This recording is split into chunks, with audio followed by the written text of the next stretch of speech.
रूस ने यूक्रेन के ऑपरेशन स्पाइडर वेब का करारा जवाब दिया। रूस ने यूक्रेन पर बड़ा हमला करते हुए कई दिशाओं से बैलिस्टिक मिसाइलों और ड्रोन दागे हैं।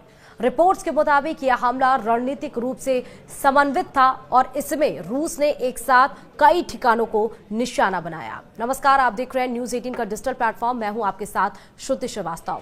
रूस का बदला 5 दिन बाद आया। बदला ऐसा कि यूक्रेन फिर एक बार पस्त हो गया। रूस ने यूक्रेन पर ड्रोन की बारिश कर दी और बैलिस्टिक मिसाइलों से कहर बरपा दिया। यूक्रेन में एयर डिफेंस सिस्टम एक्टिवेट कर दिया है। कीव के आबलान और कुर्स्को में लगातार सायरन बज रहे हैं। रूसी हमले में यूक्रेन के 5 लोगों की मौत हो चुकी है। खार्किव में 4 बच्चे घायल हो गए हैं और कुल मिलाकर दर्जनों लोग जख्मी हैं। कुछ ही घंटे हुए हैं जब राष्ट्रपति पुतिन अमेरिकी राष्ट्रपति ट्रंप से बात कर रहे थे। इस दौरान ही उन्होंने अपनी मंशा जाहिर कर दी थी। रूस पर 1 जून को हुए यूक्रेनी हमले के बाद पुतिन क्या सोच रहे थे, ये बात ट्रंप ने दुनिया को बताई। रूस पर यूक्रेन के हमले के बाद पुतिन को शांत करने के लिए ट्रंप ने उनसे 1 घंटे तक बात की थी, लेकिन पुतिन कहां मानने वाले थे।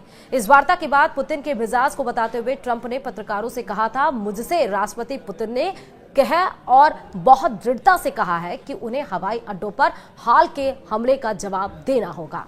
ट्रंप ने सोशल मीडिया पर एक पोस्ट में चेतावनी देते हुए पहले ही कह दिया था कि 1 घंटे की यह फोन कॉल रूस और यूक्रेन के बीच तत्काल शांति नहीं ला पाएगी। यूक्रेन के खिलाफ रूस की बदले की कार्रवाई ने इस जंग में शांति की सभी भावनाओं पर पानी फेर दिया। ट्रंप की बात सही साबित हुई और 24 घंटे होते होते पुतिन ने यूक्रेन पर हमला कर दिया।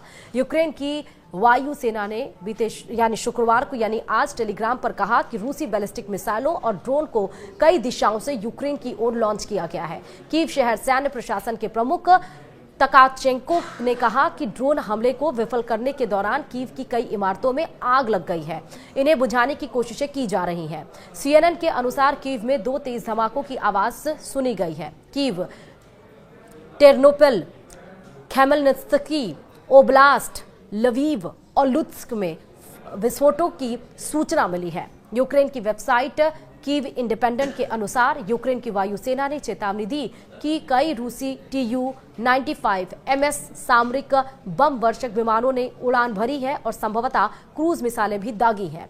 तकाचेंको ने रूस पर ड्रोन हमले से रिहायशी इलाकों को निशाना बनाने का आरोप लगाया और कहा कि कीव के सोलोमिनास्को जिले में एक ऊंची इमारत क्षतिग्रस्त हो गई है। कीव के मेयर विटाली क्लिट्स्को ने यूक्रेन के राजधानी के कई इलाकों में आग लगने की भी सूचना दी। मेयर ने कीव के लोगों को सुरक्षित शेल्टर में रहने की सूचना दी और कहा कि हमला अभी जारी। यूक्रेनी राष्ट्रपति वोलोदिमीर ज़ेलेंस्की ने गुरुवार को कहा कि रूस ने रात भर में 103 ड्रोन और 1 बैलिस्टिक मिसाइलें दागी, जिसमें डोनेत्स्क, खार्किव, ओडेसा, चुमी, चेरनिहिव, ड्निप्रो, खेरसान सहित कई क्षेत्र शामिल हैं और इस हमले के परिणाम स्वरूप कुछ लोगों की जान गई है, संपत्तियों को भी नुकसान पहुंचा है। एक बयान में यूक्रेनी राष्ट्रपति ज़ेलेंस्की ने पुष्टि की कि एक शाहेद ड्रोन ने चेरनिहिव में रिहायशी आवास पर हमला किया। शाहेद ड्रोन ईरानी मानव रहित लड़ाकू हवाई वाहन और घूमने वाले हथियार है, जिन्हें शाहेद एविएशन इंडस्ट्रीज ने विकसित किया। शाहेद ड्रोन ईरान और रूस दोनों में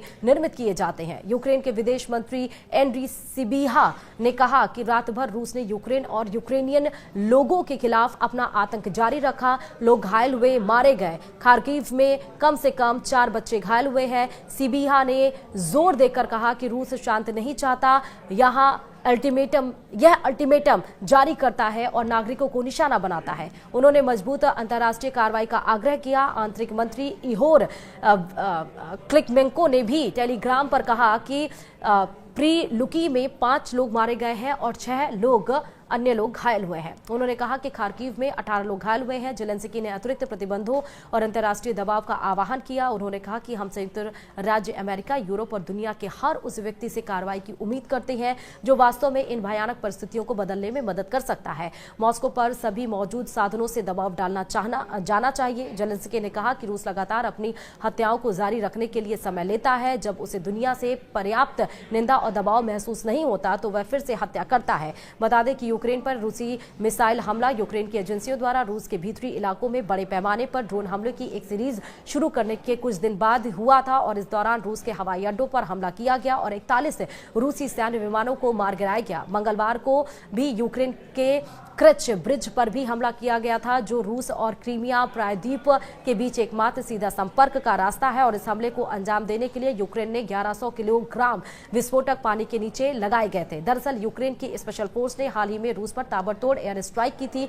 यूक्रेन ने रूस के हवाई ठिकानों को निशाना बनाया था, जमीन पर मौजूद 41 रूसी बमवर्षक विमानों को तबाह कर दिया था। अनुमान के मुताबिक रूस के 30% से ज्यादा बमवर्षक बड़े Tu-95, Tu-22, A-50 हवाई रडार को यूक्रेन के ड्रोन अटैक से नुकसान हुआ था। अब रूस ने अपने नुकसान का बदला ले लिया है। यूक्रेन की तरफ से ये हमले ऐसे वक्त में किए गए जब वह रूस के साथ जंग के चौथे साल में है और 2 जून को इस्तांबुल में रूस और यूक्रेन के बीच शांति वार्ता के दूसरे दौर से ठीक पहले इन्हें अंजाम दिया गया था। 16 मई को पहले दौर में दोनों पक्षों के बीच कैदियों की सबसे बड़ी अदला बदली हुई थी। यूक्रेन के इस हमले के बाद रूस के राष्ट्रपति व्लादिमीर पुतिन के करीबी और रूस के पूर्व राष्ट्रपति दिमित्री मेदवेदेव ने टेलीग्राम पर एक पोस्ट में लिखा था, जो लोग चिंतित हैं और प्रतिशोध का इंतजार कर रहे हैं उन्हें चिंतित होना चाहिए। यह एक सामान्य व्यक्ति की भावना है, प्रतिशोध अवश्य होगा। मेदवेदेव के इस बयान से स्पष्ट है कि रूस इस हमले को हल्के में नहीं लेने वाला और वह इसका जवाब देने की योजना बना रहा है और वो वैसा कर भी रहा है। इस वीडियो में इतना ही। देखते रहिए न्यूज़ 18 राजस्थान। नमस्कार।